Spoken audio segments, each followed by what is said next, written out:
Elden Ring is a masterpiece, and I know I'm not the first to say that, nor is it an interesting take. It's From Software's magnum opus. Every lesson they learn from the previous titles is wrapped into one game. And in this video, I want to do something a little different. It's still a review, but a retrospective one. First, I want to talk about how Elden Ring changed gaming for me forever. And no, it's not some typical YouTuber title, it's true. Second, I want to discuss the pre-release review process and how it gave me a different experience with Elden Ring, and also how it changed the way I feel about it until my second playthrough. And finally, how my first time beating the game about a week ago changed my perspective on this game drastically.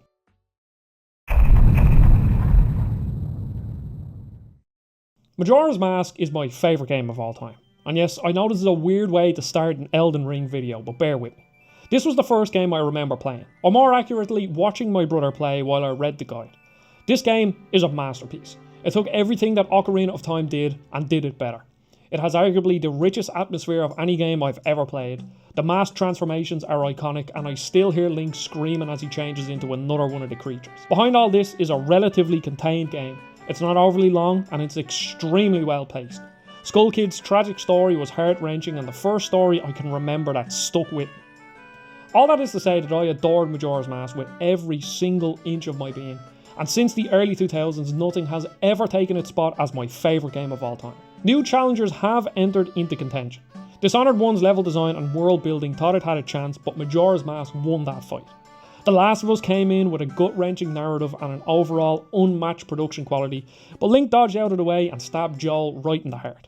Dragon Age Origins tried but failed, and there are a few others, but suffice to say Majora's Mask beat every contender. I reviewed Elden Ring pre-release. It was the start of my professional journey in this reviewing business. I reviewed Uncharted for PS5, Horizon Forbidden West, Dying Light 2, Gran Turismo 7, and Elden Ring back to back, and it was a busy time filled with hundreds of hours of playtime, videos to make and deadlines to hit, and because of the nature of reviewing games, I missed out on the special sauce of Elden Ring. Codes came in rather late. I played something like 42 hours in a few days and recorded and edited a video, all to be up by a deadline. Now, I'm not exactly complaining. If the worst thing I have to moan about is playing too many games, then I guess I have it pretty easy. But I had a different experience back then. A game like Elden Ring is meant to be savoured. You're supposed to go where your curiosity leads you, even if it gets you killed. And because I was looking for the golden path, I missed out on arguably the greatest aspect of Elden Ring. Now, I did manage to do a fair bit of exploration to try to save that true experience, and how they implemented the expanded map. Just as you think you've found every location, bam, the map opens up and you see a whole new world. It's brilliant. No game has matched it, and it truly lends itself to that holy shit this game is big moment, which I'll touch on later.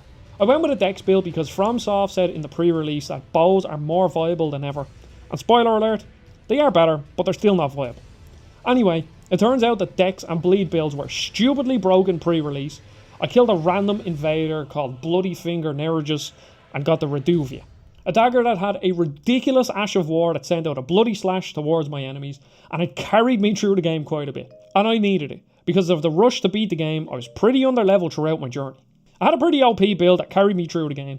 Most bosses would kill me in a hit or two, but if I played my cards right, I could build up bleed on them and take chunks of their health bar at a go. I found the game pretty doable until I got to the capital city, where I realised I had messed up and trying to beat the game would be really tough. I killed Morgoth, I killed the Godskin duo after like 30 tries, I killed Rykard even if it nearly gave me a heart attack trying to do it. And even though I was rushing and playing 8 to 10 hours a day of this game, I would wake up the next day and want to do it all over again, which shows just how special Elden Ring is. And then, the bane of my existence, the boss that stopped me dead in my tracks and meant I had to write the review without beating the game, Malekith. This boss gives me nightmares. His first phase is easy, I managed to kite him around the pillars and I could comfortably beat him using few resources. But then he transforms into Malekith, this hulking, nimble monstrosity that sends out 400 slashes at once, eats your health bar and inflicts a status that saps your health. He's a recipe for disaster, and when you're under time pressure, everything is so much worse. Honestly, I don't want to brag, but I will. And I did very well even getting to that point of the game that quickly for a first time playthrough. And it turns out I only really had one last area and then I would have been able to become the Elden Lord. That's a long-winded way of me saying what I dislike about the review cycle. It makes you experience games in a way that wasn't intended, and therefore you have a completely different take on the game because of it. It also doesn't give you any time to sit on your thoughts. Reviews like this are usually written almost immediately after beating the game, and even giving yourself 3 days to marinate can change your opinion drastically. But now that Shadow of the Erdtree is right around the corner, I had to correct the wrong. I gave myself well over a month to beat the game. I started up a new save on Elden Ring to finally beat it and get revenge on the bosses that caused me so much heartache. And what this playthrough did for me is something no other game has done since I started playing games. Elden Ring is a triumph in almost every aspect. The world is teeming with intrigue, you're led to points of interest organically, and the majority of these points are for a cool location to explore, a boss to kill, or a useful item to find. It's an epic of an open world that very few developers have managed to do before or since Elden Ring. And, if I'm being honest, I think most developers will struggle to do what From did, because for years most Souls-like developers have been trying to make something on par with FromSoft, and I think Lies of P is the only one that comes close. Now after Elden Ring, developers not only have to make the detailed levels, pretty balanced combat and fun builds, they also have to do that while creating a gigantic open world that feels vast and also rewards the player for every single thing they do in a game. When you first enter the lands between, you see the Erdtree lighting up the sky. You look out onto the horizon to see not only a little church that piques your interest, but a coast off to the left and this hulking giant on a horse. It's one of my favourite openings to a game because of how clever it is. It shows you the 3 main pillars of the game in a matter of seconds. One is the church, which is the main path that's slightly hinted towards with wisps of light moving towards it. There's the optional path on the left which shows you that you will most likely want to explore everything that you see. And then the Tree Sentinel. A subtle way of conveying to the player that you will meet challenges in this game, ones that are impossible for most players at that level, but in most cases, you can run past it and return later, which is something that other FromSoft games never had. If you were stuck on a boss in Dark Souls 1, you can go back and farm, but it's not exactly the intended way of play, but in Elden Ring it is the way to play. And I think that turned Elden Ring into the 20+ million seller that it is. The Souls series was no slouch in sales. Dark Souls 3 is the best selling of the series and that was reported to have around 10 million sales, which is great. But then Elden Ring was released, and as of right now it has sold 23 million units. It captured the zeitgeist. Everybody and their dog wanted a piece of Elden Ring, and even personally, I saw a lot of interest from people who previously had never even heard of the Souls series. The main reason for that, I think, is the adaptive difficulty that FromSoft implemented so well into the game. Now, I know they've had a hidden difficulty in their games before. You could always choose magic to make the game easier, but at the end of the day, they were rather linear. There was one path pretty much, and if you got stopped by a tough boss, you had to just grit your teeth and kill them to progress. Whereas in Elden Ring, they added so many systems that enabled the player to make the game as easy or as hard as they like. And let me shout the door to any FromSoft leaders that hops in the comments and says, oh well, actually, I beat the game the intended way. I didn't use any healing items, I never leveled up, and I only used my fist because I'm incapable of letting people play games the way they want. I'm sorry, that's just how I think about most FromSoft fans on the internet. But the build diversity is some of the best I have ever seen in a game, full stop. If you want to be a nimble thief wielding daggers and dodging every attack from enemies, you can. If you want to be a hulking giant wielding 2 massive weapons, you can. If you want to be a glass cannon that decimates enemies with magic, you guessed it, you can. And to make it more accessible, they added in the Spirit Ashes, which is a way to summon without needing to be online or just so happen to have a random quest NPC outside of a boss room. I've never been one to force developers to make difficulty sliders and stuff like that, but the build diversity, Spirit Ashes, and the fact that the game isn't linear makes this the most accessible Souls game ever, while still keeping the essence of what makes a Souls game a Souls game. Even the weakest enemies will kill you in a few hits, the bosses will kick your ass, and the game will not hold your hand.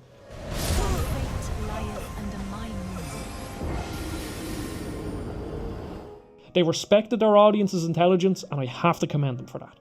For this go around, I chose a faith and strength build. I started with a sword and shield, but quickly pivoted to two-handing a big sword that sent out a holy slash that imbued my weapon with holy damage, and I just had so much fun with this build. I could have taken it any way. I could have been an incantation slinging holy mage, I could have been a shield wielding holy knight that could tank damage, but instead I went for something more like a holy blade warrior, and it gave me so much flexibility and freedom, which is what I love in my games. Expression is a word I like to use a lot in my reviews, and it's for a good reason.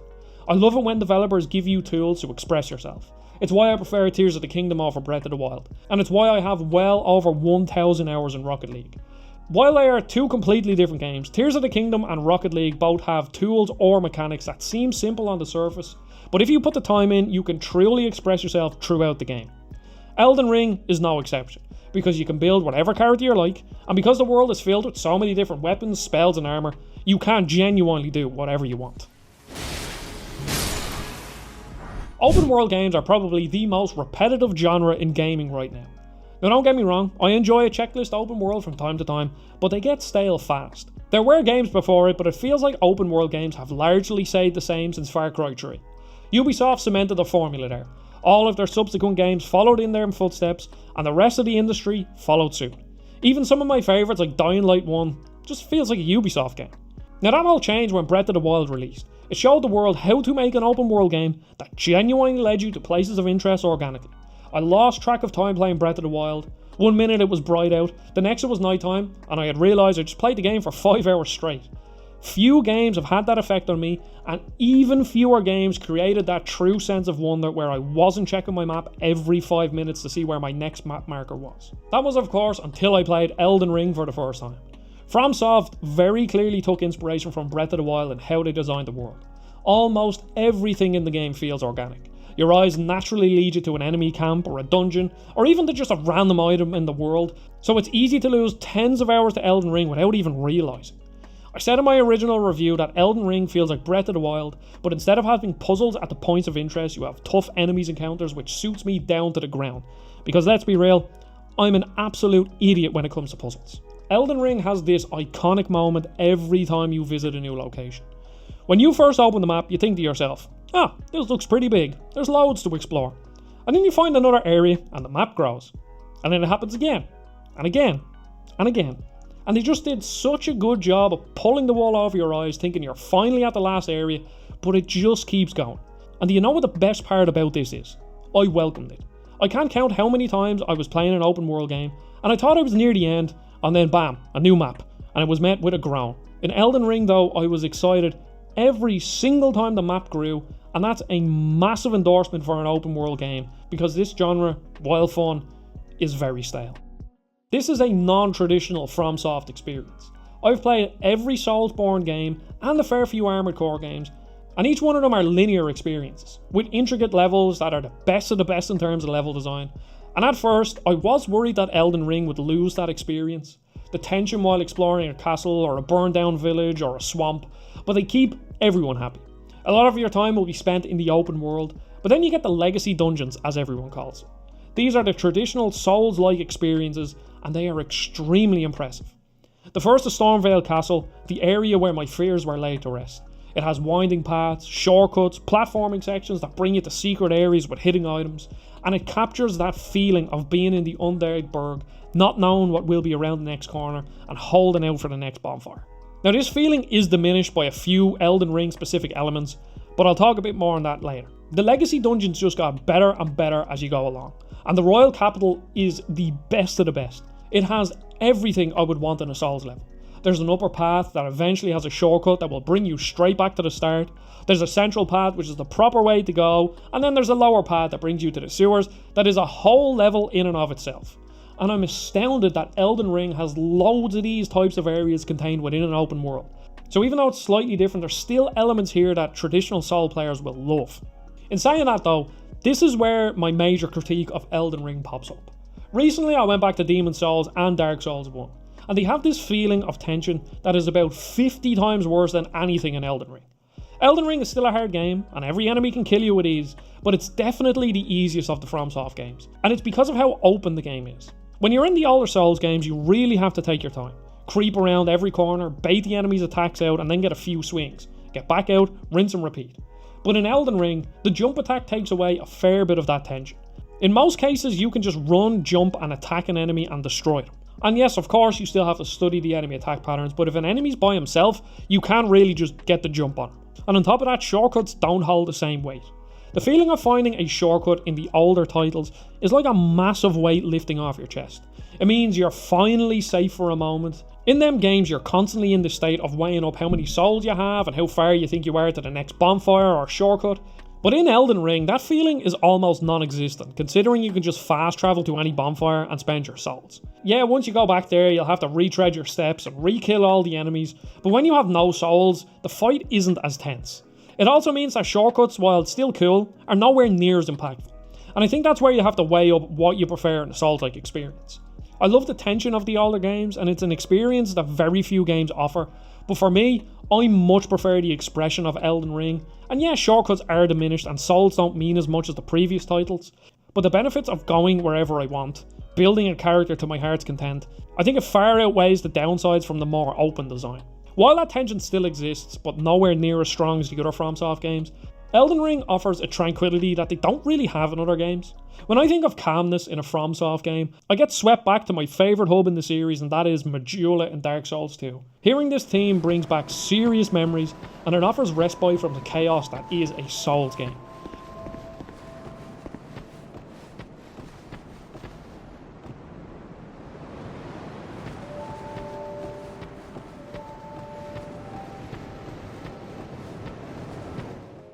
Elden Ring gives you that as you're exploring. When you finally get out of Stormvale Castle after slowly making your way past all the tough enemies and killing the bosses, you call in Torrent and simply take in the sights of the lake and enjoy even just a minute or two of respite from the chaos.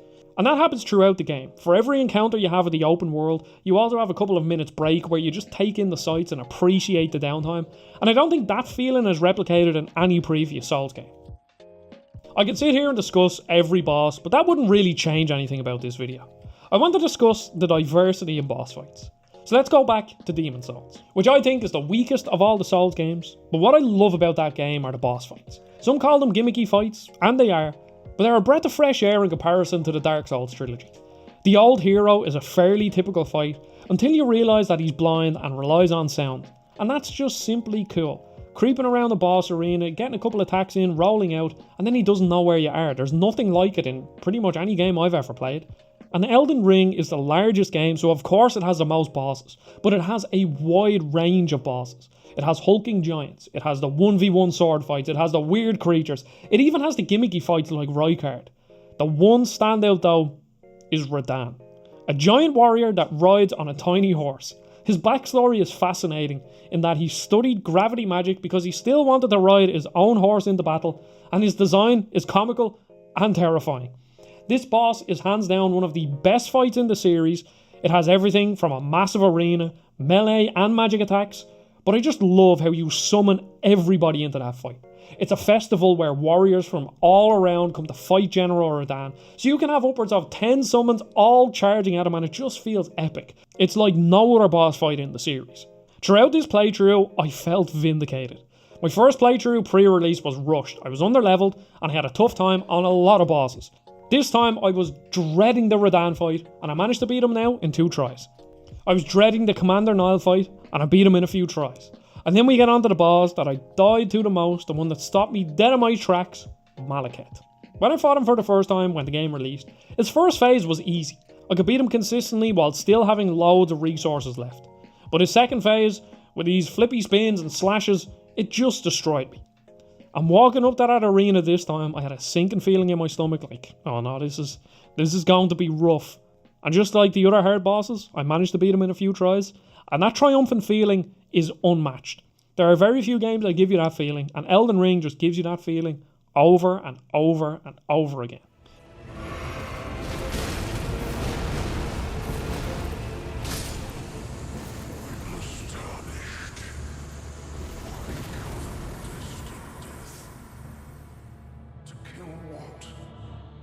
So now back to Majora's Mask and my favourite game of all time. I'm telling you, this payoff's worth it. I can sit here and wax poetic about Elden Ring, and I have. But I don't want to make this video any longer than it already is. But this is a special game. It has changed gaming for me forever, and it's because it finally did what no other game has ever done before. It got into that ring with Majora's Mask, and it won. Final round, it hit it with an uppercut, knocked it dead on its ass, and it never got back up. This go around with Elden Ring, I got the intended experience. I took my time, I explored to my heart's content, and I came away from it with a different perspective. When time isn't of the essence and I can sit with a game, my experience is better, and I can make a better video. Boss fights weren't as tense because I didn't have the time pressure looming over my head. If I got stumped on a boss, I could take a day away and then come back fresh, and usually beat them on the first go. When I was feeling too tired to dedicate time to Elden Ring, I could just not play it, play a calmer game, or even just not play games at all, and I developed a different appreciation for it. I knew back when I reviewed it that this game is special. It took the intricate level design of Dark Souls 1, the build diversity of Dark Souls 2, and even one of their best other series, Armored Core. It has the fluid game feel like Dark Souls 3 and Bloodborne, and as for Sekiro, well, I haven't beat that game, so I don't know. But now I understand just how special it is. I haven't had this much of a time with a game, and that's a weird sentence to say, but it's just a mass of different emotions. Tension when fighting a hard boss, happiness when finally defeating that boss, awe at the art style and the vastness of the world, tranquility in the slow moments, calculation when deciding my build, excitement as to what was around the next corner. It's not a perfect game, but it's as close to perfection as a game can get.